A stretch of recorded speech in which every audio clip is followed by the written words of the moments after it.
Hi, I'm Dr. Eric Millstein. I'm an orthopedic surgery and sports medicine specialist in Beverly Hills.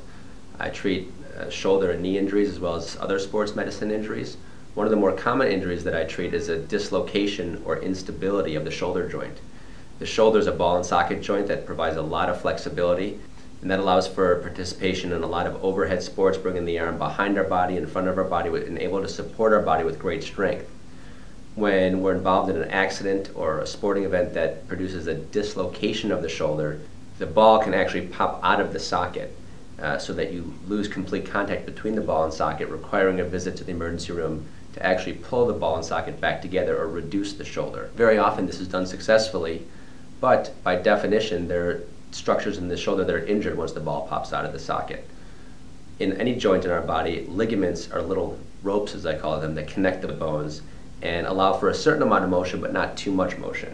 In the shoulder is the same. Ligaments connect the ball and socket. On the socket itself there's a unique structure called the labrum, which means lip, that serves as a bumper for the ball and also a connection point of the ligaments. When one dislocates their shoulder, the most common injury is a tear of the labrum off of the socket, and that's the way the ligaments detach themselves.